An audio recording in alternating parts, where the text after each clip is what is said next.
कोर्टाने जो निर्णय दिला आहे यासाठी महाराष्ट्र शासनाने आरक्षणाचे उपवर्गीकरण करावे। जयसिंग कछवा, अखिल भारतीय सफाई मजदूर काँग्रेस युनियन नेते बघा काय म्हणाले उपवर्गीकरणाबद्दल ग्राफिक न्यूजवर। भारताचे सरन्यायाधीश आदरणीय कमल साहेबांनी जे निर्णय दिलेला होता त्या निर्णयाप्रमाणे अनुसूचित जाती वर्गातील मिळणारं जे आरक्षण होतं 13% त्याच्या वर्गीकरणबद्दल महाराष्ट्र शासनाने जे समिती नेमलेली होती अनंत बदर साहेबांनी आपला अहवाल दिलेला आहे। त्या अहवालावर 59 जातीची जे ऑब्जेक्शन्स आहे, काय त्यांचं म्हणणं आहे, यासाठी महाराष्ट्राचे मुख्य सचिव आदरणीय अग्रवाल साहेबांनी सर्वांच्याकडून आवेदन मागितलेलं आहे। त्या निमित्ताने आम्ही सर्व पूर्ण महाराष्ट्राकडून त्यांना आवेदन पाठवलेले आहे। महत्त्वाचा मुद्दा असा आहे की जे बाबासाहेबांनी जे आरक्षणाची तरतूद केलेली होती त्या आरक्षणाची तरतूद यासाठी होती की अनुसूचित जाती कॅटेगरीमध्ये येणारी जे 59 जाती आहे सर्व समाजाचा विकास झाला पाहिजे।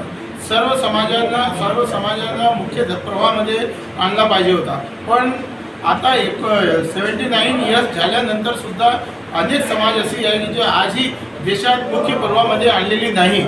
म्हणून आमचं म्हणणं असं आहे की जे कोर्टाने जे निर्णय दिलेला आहे त्यासाठी महाराष्ट्र शासनाने आरक्षणाचे उपवर्गीकरण करावे आणि जे समाज अति मागासलेला आहे त्या मागासलेल्या समाजमध्ये विशेषतः जसे चर्मकार समाज आहे, मातंग समाज आहे, वाल्मिकी समाज आहे, सुदर्शन समाज आहे, मखियार समाज आहे, मानगरोडी समाज आहे, खटीक समाज आहे, यामध्ये जे समाजाला आजपर्यंत आरक्षणाचा लाभ मिळालेला नाही हा निकष धरून माननीय मुख्य सचिवांनी, माननीय मुख्यमंत्री साहेबांनी, महाराष्ट्र शासनाने त्याच्या आरक्षणाचा बंटवारा करायला पाहिजे ताकी सर्व समाजाला व्यवस्थित लाभ मिळाला पाहिजे आणि सर्व समाज राष्ट्राच्या प्रवाहामध्ये जुळला पाहिजे। ही उद्देशाने आजची प्रेस कॉन्फरन्स होती। माझं नाव भैयासाहेब बिघाणे, चर्मकार समाजाचं महाराष्ट्र राज्याचं नेतृत्व करतो आणि हिंदू बहुजन महासंघ जो ज्यामध्ये सर्व 58 जातीचा समावेश आहे, म्हणजे चर्मकार, मातंग, वाल्मिकी, सुदर्शन, खाटीक, मांगारोडी आणि सगळे हिंदू मागासवर्गीय समाजाचं हिंदू दलित महासंघ म्हणून असं संघटना आहे। या संघटनेच्या वतीनं आज ही पत्रकार परिषद झाली। त्यामध्ये या पत्रकार परिषदेमध्ये आमची एकच मागणी आहे की हा जो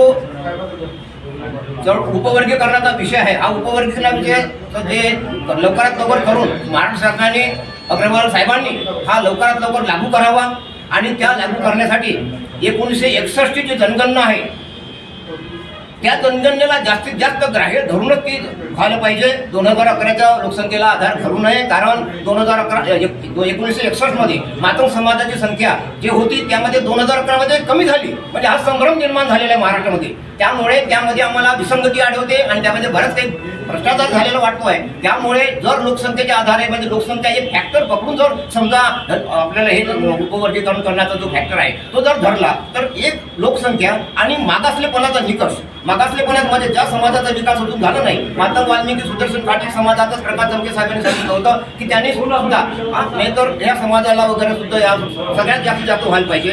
आणि यांचा जो मांगारोडी हे सर्व नागेजी मानकर साहेब आहेत, या ठिकाणी चंद्रकांती वानकडे साहेब, तर या ठिकाणी आम्ही सर्व 58 जातीचे सर्वांचे प्रमुख आहोत। या ठिकाणी 58 जातीचे प्रमुख म्हणजे इतर मागासवर्गीय हिंदू मागासवर्गीय समाज आहोत। जो समाज विकसित झाला याच्याबद्दल आमचं काही गोमत नाही। आम्हाला जे काही मागणी मागतो आम्ही महाराष्ट्र शासनाला मागत आहोत, आम्ही कोणाच्या विरोधात नाही, कुठल्या समाजाच्या विरोधात नाही। म्हणून आमची एक विनंती आहे की आमचं वर्गीकरणावर आम्हाला न्याय द्यावा आणि लोकसंख्येच्या आधारे, फक्त लोकसंख्येच्या आधारे न करता मागासलेपणाचा निकष गृहीत धरून आम्हाला टक्केवारी मिळावी ही विनंती करतो।